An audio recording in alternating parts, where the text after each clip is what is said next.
Hello everyone. Today it gives me great pleasure to introduce to all of you a young and very, very successful young lady, engineer Aysha Sheikh. Her career path reads like a roadmap for anyone who is passionate about technology, about sustainability, and of course, success. Aimen started her journey right here in Karachi, had a stellar academic record, earning a 95% scholarship to NYU, where she majored in chemical engineering, minored in mechanical as well. She won an award for the best undergraduate thesis here at NYU and then jumped straight into the deep end at Cummins, a global power tech giant, working on cutting edge emissions control and becoming a senior engineer in just under 2 years. There was no stopping Aimen here. Motivated to be moving beyond fossil fuels, she applied to grad school.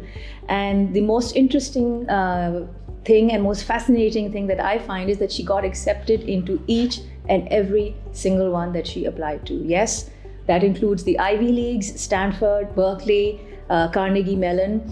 And she chose Stanford to be her future educational institute for research.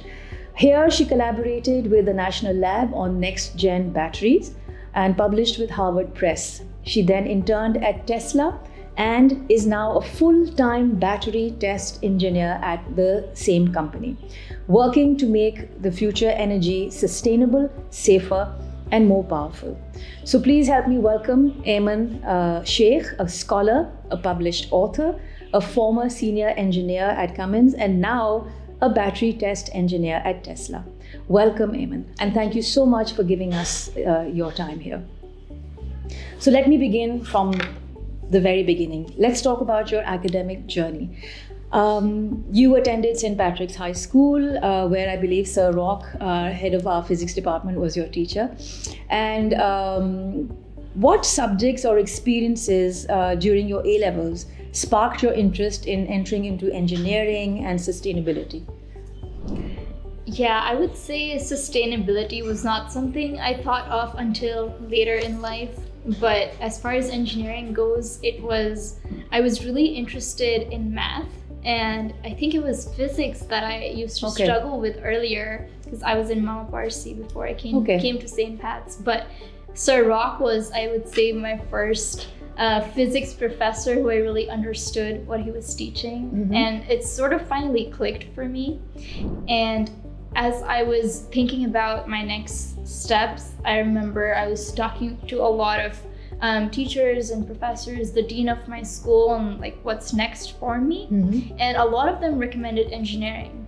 I was thinking more of going towards medicine, but I think my breakthrough actually came when I was interning at Al Khan University Hospital. Okay. I was interning under a pediatric endocrinologist. Wow.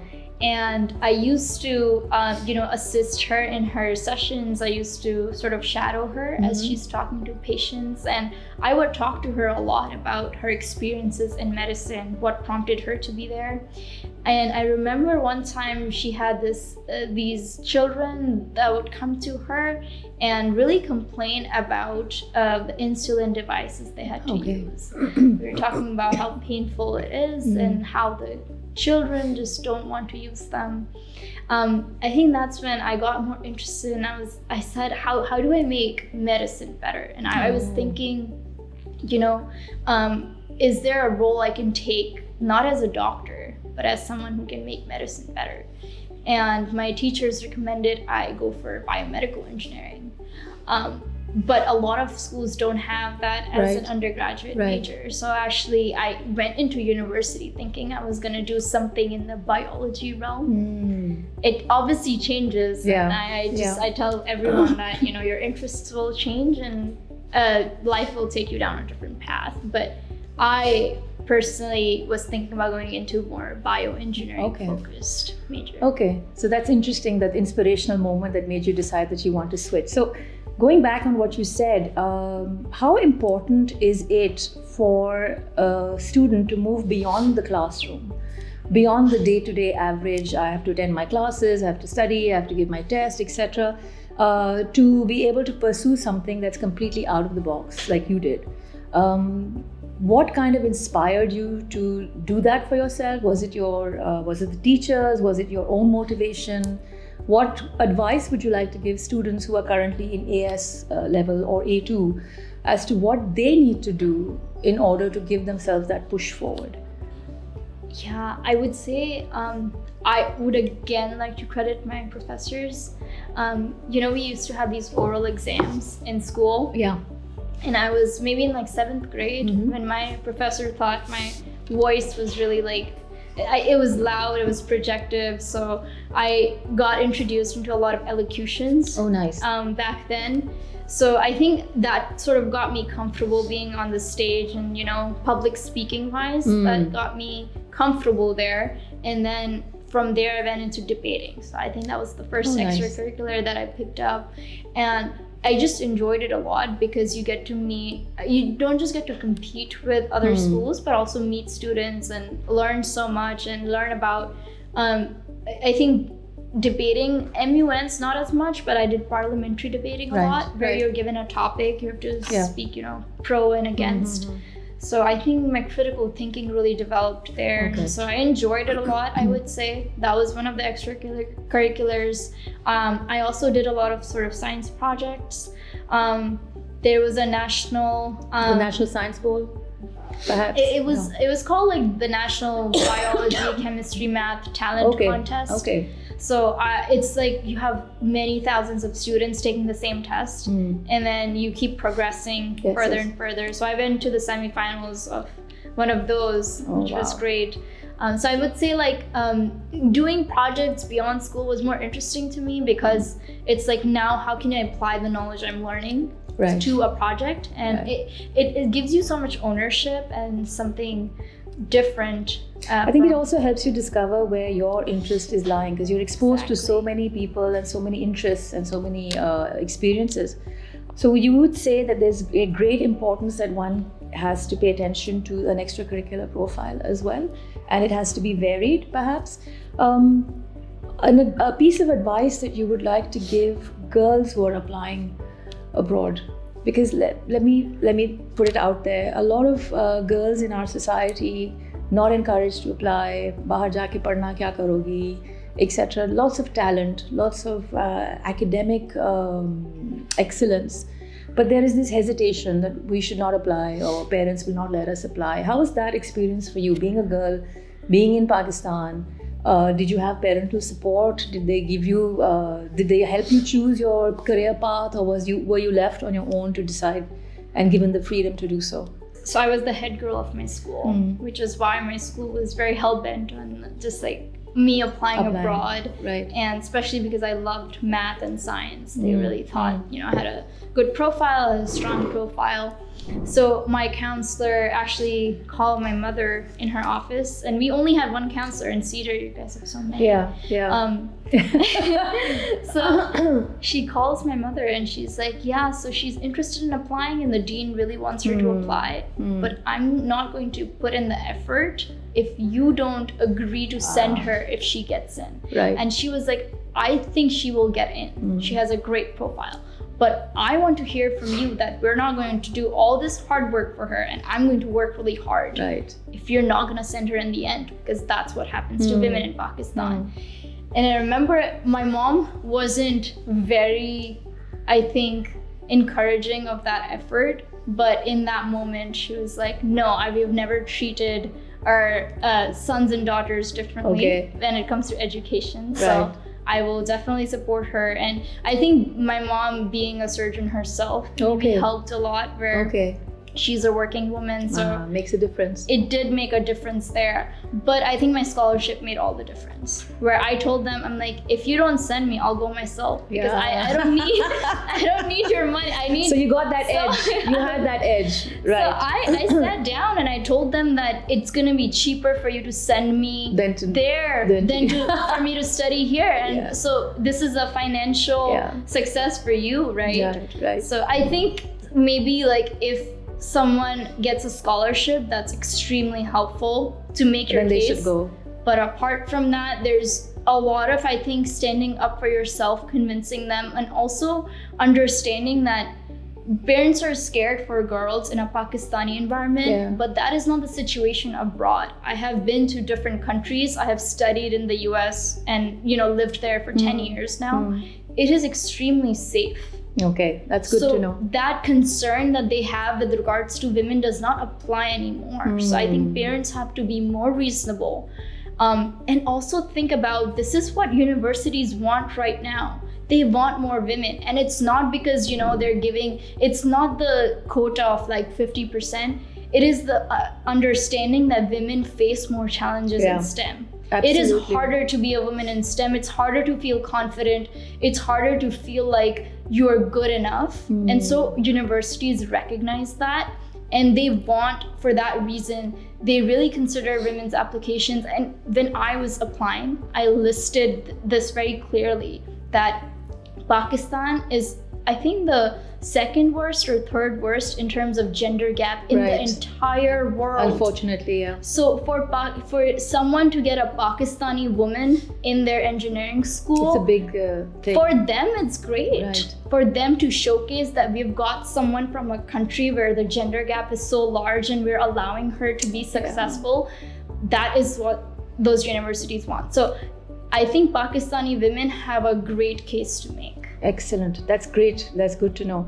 Going back to your scholarship to NYU, a 95% scholarship. That's amazing. Life-changing, in fact, right? As you said, you had that edge. Can you walk me through that process? I mean, I can understand that you had a good extracurricular profile, you had leadership roles, and you had the grades for it. But I'm sure a lot of other kids had that as well. So what's the story there? How did you manage to score that 95% scholarship to NYU?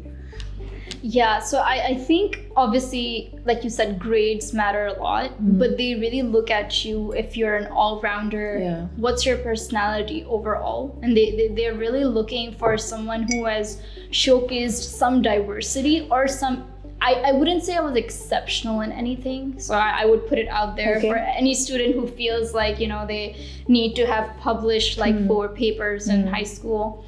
I wasn't like that, but I was very involved in different things, and I was able to piece it together as one story. Right. And so in my essays, I talked about sort of the gender gap in Pakistan a lot.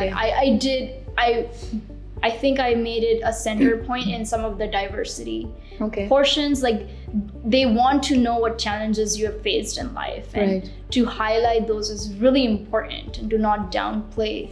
But real life experiences, obviously. Right. Yeah. And then, but also, what interests you. And I think there are some aspects that universities really like. So whether that's leadership, whether there's something that's related to public speaking, they like that a lot. They like sports. They like community service a lot. Is big, yeah. And I think as a Pakistani, community service is the easiest thing you can do. Yeah. It's not even like, you don't even have to step foot really far away from your house to find an opportunity. That's true. And talk about that. I talked about my privilege. I said, I have led a very privileged life. To be in like maybe top 5 to 10% of Pakistan, just having basic necessities means you're like top 5 to 10%. For sure. So I talked about how I wanted to give back to the underprivileged. So I did a lot of community service, and I really enjoyed teaching kids. So I think really like piece yourself. They want to see who you are as a person. So, like I was born in a country where women take the back seat, so I didn't do that. I took the front seat. I was born with privilege, so I tried to give back to the community. So talk about yourself, like create a story, like write a story that they want to hear. Okay. So Aimen, it's amazing. You got into every school you applied to, including all the Ivies in Stanford, right? How did you possibly make that decision? What made you decide that, okay, Stanford is the place that I see myself in, the School of Sustainability? What was very important was the kind of research that's happening in the schools, but also what courses are being offered and how committed the school is towards sustainability. Because in some schools it's more disjointed. There's some professors who care, but there's not an established department. Stanford actually took the lead out of every university in the world. It established a new school after 75 years. Wow. It's called the Doerr School of Sustainability, which showed how committed it was. And I would say, like, I understood it was the right decision when I walked in, and there were professors who had years and years of research experience who had organized it together into courses. There was a lot of conversation in every single school, not just the School of Sustainability, but School of Engineering, Business School, Arts and Humanities. Every school was really trying its best to educate students on the importance of sustainability. Climate change is the biggest crisis humanity faces today. At the end of the century, the worst case projection is a 4-degree temperature rise, which is devastating for the world. We're already at 1.5 and we're seeing devastating effects, Pakistan being one of the most vulnerable countries to climate change. So that's what I included in my essays for grad school also, that I come from Pakistan. 1/3 of it was flooded completely in 2022. So this really matters a lot to me. And so I think it's communicating why it matters a lot, but also I think for me, Stanford showing its commitment, me having access to all that expertise and knowledge and courses mattered a lot. Okay. And would you say that you learned the skills that you learned that you felt that carried you through to grad school while you were at Stanford? What did you feel that you learned something that was absolutely mind-blowing for you at Stanford? What would that be? I think the idea of energy efficiency, that you don't need groundbreaking technology, you just need a sustainable mindset. So there was a friend of mine has a startup where you have a lot of over here also, let's say you were at Port Grand or someplace near the sea where it's really cold, otherwise it's not that cold here.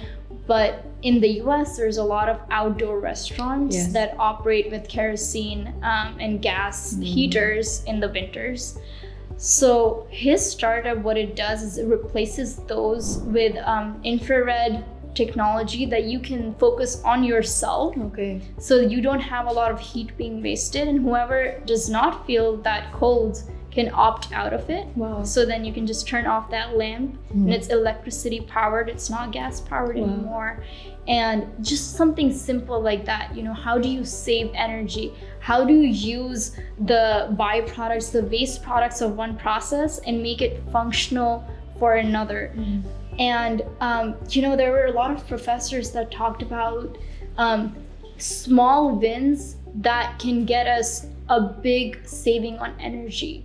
So in our industrial processes, how can we maybe use the heat that's now being lost, but actually conserve it somehow and then transfer it to another energy? So a lot of students are studying energy transfer, and I think that's such an important skill to know how to achieve energy efficiency. Why do you feel that in Pakistan, because I mean, the passion with which you're speaking about sustainability is amazing, and I wish more and more students were aware, or what stops our students, or why is it something that they're not considering or looking at this point in time? Do you feel that there is something that we could do to encourage students to think more about renewable energy, sustainability?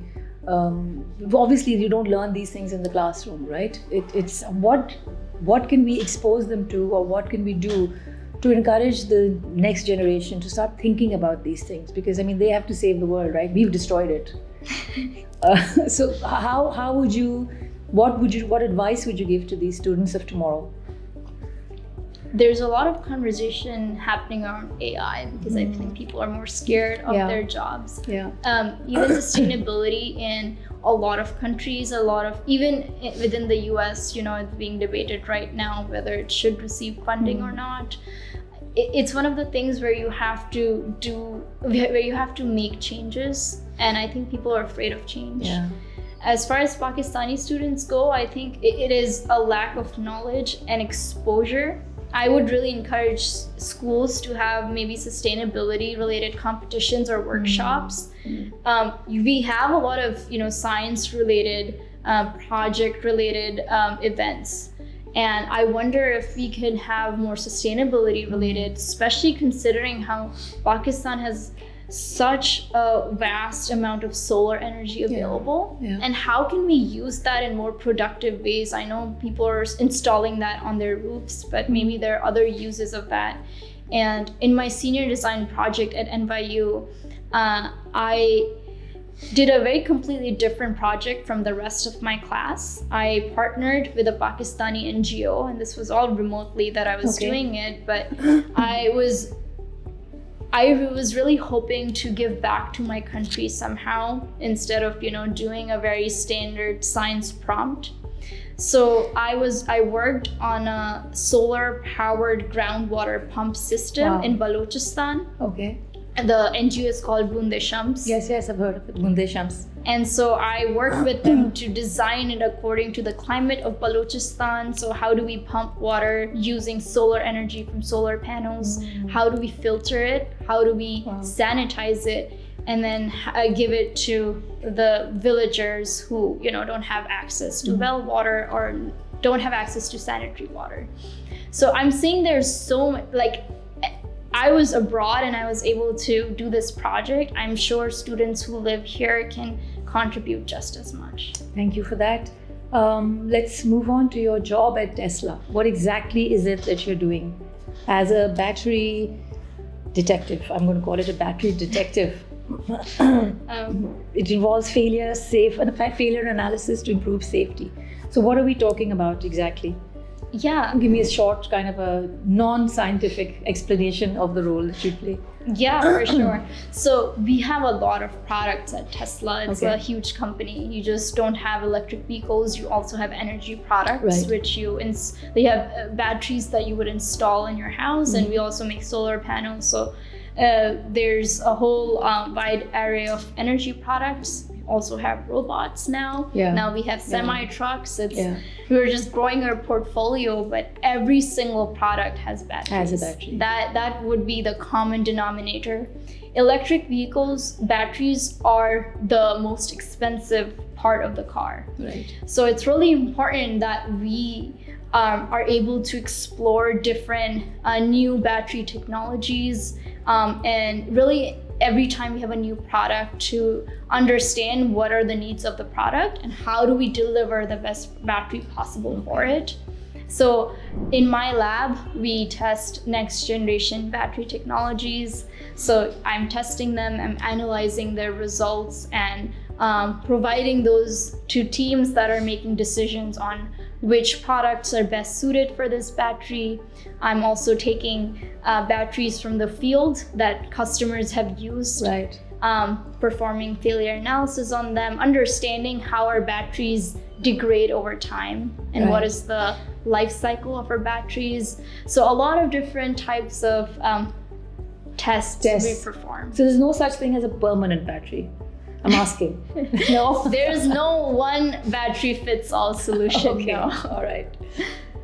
As a message of inspiration for our students who may be passionate or thinking about sustainability, but are feeling kind of overwhelmed, because in Pakistan, the two careers that are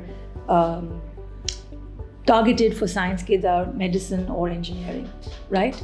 I think very few of them think about sustainability. And of course, now AI is a big thing, as you said. What's the one concrete small step you'd advise them to take if they want to move into the direction of sustainability? I would say start at home. There's a lot of opportunities here to think about how you can use maybe solar power towards innovative applications, but also have a lot of waste generated in Pakistan that's not used whatsoever. Think about how you can save energy. Just start small but think big.